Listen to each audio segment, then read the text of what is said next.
Kolhan tiger Champai Soren को लेकर सियासी माहौल गरमाया हुआ है क्योंकि भारतीय जनता पार्टी में 2024 जब झारखंड के इलेक्शन हुए थे विधानसभा के, उससे कुछ महीने पहले शामिल हो गए थे इस उम्मीद में कि वहां पर कुछ बड़े पद मिलेंगे। लेकिन अब तक देखा जाए तो वह पदों को लेकर ऐलान नहीं हुआ। हाल ही में कुछ बड़े पदों पर नियुक्ति की बात सामने आई थी, जिसमें सीता मुर्मू सोरेन को भी यानी शिबू सोरेन की बड़ी बहू को झटका दिया गया था बीजेपी के द्वारा।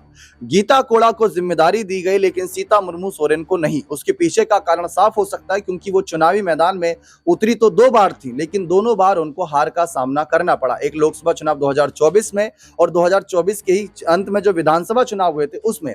अब बात आती है चंपई सोरेन की। कोल्हान टाइगर से उम्मीद थी बीजेपी को कि कोल्हान की 14 सीटों पर अपना प्रभाव छोड़ेंगे, लेकिन कितना प्रभाव पड़ा वो आप सभी ने देखा कि सिर्फ एक सीट जो सरायकेला सीट थी वही चंपई सोरेन बचा पाए, बाकी सारे किले ध्वस्त कर दिए गए, या यूं कहें जेएमएम ने अपना परचम लहराए रखा। सवाल उठ रहे हैं कि जो सम्मान हेमंत सोरेन ने इनको दिए थे, जो सम्मान शिबू सोरेन ने इनको दिए थे, वह सम्मान अभी तक बीजेपी इनको नहीं दे पा रही है।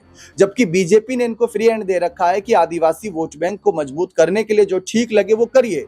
तो बांग्लादेशी घुसपैठ और तमाम मुद्दों को आगे रखकर ये आदिवासी वोट बैंक को मजबूत रखना चाह रहे हैं।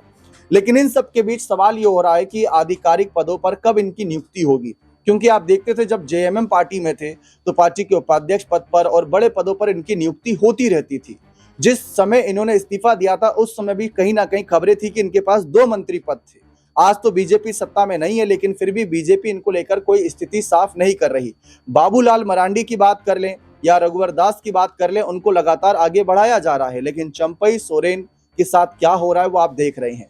चंपई सोरेन से जब ये सवाल किया गया था कि क्या आप जेएमएम की तरफ रुख करेंगे, आप तो विधायक बन गए लेकिन आपकी बीजेपी हार गई, ऐसे में आपका क्या फैसला रहेगा। चंपई सोरेन ने कहा कि देखिए, मैंने पार्टी बदली थी एक विचारधारा के चलते, एक नजरिए के चलते, और वो मैं अपने फैसले पर अडिग हूं। इसका मतलब ये नहीं कि हमारी पार्टी हार गई तो मैं पाला बदलता रहूं। पाला बदलने का मेरा आपको इरादा नहीं, लेकिन झारखंड मुक्ति मोर्चा पार्टी के नजरिए से भी देखा जाए, जो अब सत्ताधारी पार्टी है, वहां पर हेमंत सोरेन के बाद अब अगला विकल्प चंपई दा को लेकर या किसी और अन्य नेता के नाम को लेकर नहीं हो रहा, वहां पर कल्पना सोरेन की चर्चा हो रही है। तो एक तरफ सीता मुर्मू सोरेन और चंपई सोरेन दोनों को लेकर समय समय पर यह कयास लगते रहते हैं कि वह बीजेपी छोड़ जेएमएम में आ सकते हैं, लेकिन दोनों ने ही अब तक बीजेपी का साथ निभाए रखा है और आगे भी बने रहेंगे, ऐसा उनका दावा है। लेकिन कहीं ना कहीं जो एक राजनीतिक कह सकते हैं पदों की लालसा होती है, जो राजनीतिक इच्छाएं होती हैं, क्या उसको मारकर, क्या मन मारकर बीजेपी में रहेंगे? क्योंकि चंपई सोरेन हेमंत सोरेन की पार्टी के सिंबल से ही, जेएमएम से ही मुख्यमंत्री बने, भले ही 5 महीने के लिए बने, लेकिन मुख्यमंत्री बने, ये बहुत बड़ी बात है। भविष्य में बीजेपी ने वो मौका क्या देगी फिर से, ये सवाल उठ रहा है। लेकिन ऐसी स्थिति में सबकी नजरें चंपई सोरेन पर हैं कि जो आदिवासी वोट बैंक साधने की जिम्मेदारी बीजेपी ने दी हुई है, क्या उसमें वह कामयाबी पाएंगे? क्या कोल्हान टाइगर को वो कामयाबी मिलेगी? क्या शिबू सोरेन से छीनकर आदिवासी वोट बैंक अपने पाले में ला पाएंगे?